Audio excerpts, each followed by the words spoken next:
good, everybody? DJ Techromancer here, where I'm not behind the DJ decks. I'm talking about tech, games, and more.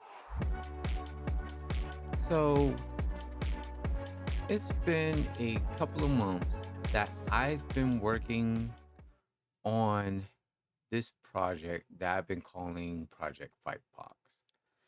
And originally, I was going to take this old HP Pro desk that I have and turn it into a fight box. Basically, instead of doing esports game titles, I was going to do nothing but fighting games on it, but you have to find the right GPU for it.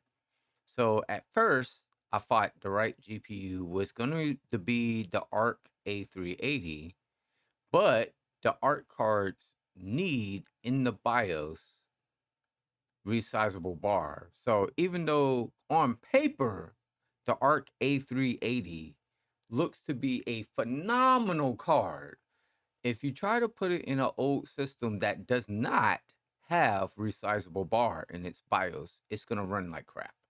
It just will. So recently, 2 weekends ago, I purchased a 1660 Super from a really cool guy that's also a fellow retro card enthusiast and everything. The only reason why he was getting rid of the card was because he recently upgraded his kid's unit. So the card was really clean and it works great. It's one of the EVGA's 1660 Supers. So it was really nice. And I'm a fan of the old EVGA GPUs, so it was kind of nice to get one again and have it in house. And benchmarking it, I was quite surprised because in the past, you would be able to play majority of fighting games under the sun with a 4 GB card. So I'm thinking, oh, 1660 Super, 6 gigs should be good enough, right? But times have changed for specs for fighting games. And as you will see, uh benchmarking different fighting games. Of course, Uniel 2, it ran fine. And I was actually surprised that MK1 ran as well as it did, as you'll see with the MK1 benchmark, even though it's at 30 frames per second, x 60. Trying to run Street Fighter 6 and Tekken 8 was a different story. Those games did not run well at all on the 1660 Super on my tench batch. And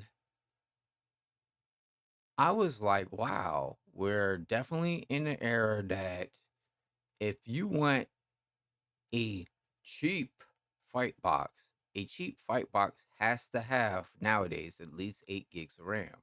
So that way you can play the fighting games no problem. But of course, this is me. I'm an old esports head. So I decided to stop focusing on just fighting games. And I was like, you know what? Let me do this test bench also with esports titles.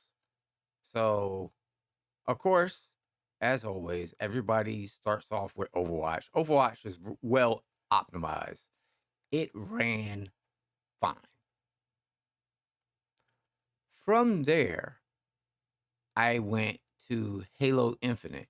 And unfortunately, with Halo Infinite, it does run, but when you put it on VSync, it will stay at capped at 30 frames per second.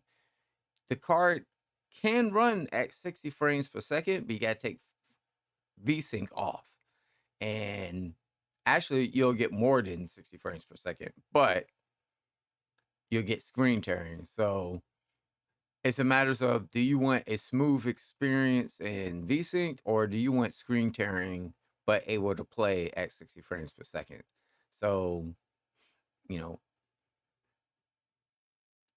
mileage will vary. The game that really surprised me, I know some of you that's been with me for a while is going to surprise me saying this, was Apex Legends. Yes, I fired up Apex Legends. I haven't touched the game since I left the esports league, and like firing it up, it's a faster game now, which I am very surprised. And it was a lot of fun going back to it. But seeing the benches, all you have to do is change to triple buffering from adaptive, and it will hit over 120 frames, no problem, no slowdown, and it runs fine. So what I found out, a old 1660 Super with 16 gigs of RAM and a i5 6500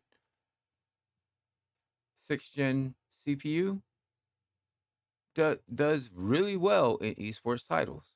But unfortunately, if you're going to try to use it for those fighting games, you can't use it for the higher end, like Street Fighter 6 and Tekken 8. But if you're playing like Uniel 2 or stuff like that, you can use it fine. But this had taught me a lot, because I remember the days that you didn't need that much to play fighting games. So I'm gonna still probably play around with the Fightbox to find like a perfect, affordable blend that someone can put together to play all modern fighting games. So I just wanted to show off my findings and everything for right now, but I'm not done with the project yet. But once I find the right GPU that I can throw in this unit that will be the best blend for an affordable blend, because I didn't pay anything for this HP Pro Desk. So I'll probably sell the unit with the card, so that way somebody will get a nice fight game box. And hell, you might get, where's the box? Oh, I took it in the other room. But I do have this one. Might get a stick from me too.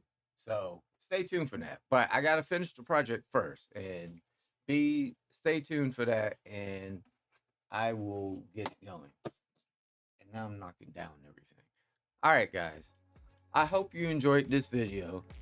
Until next time, peace, love, stay gaming.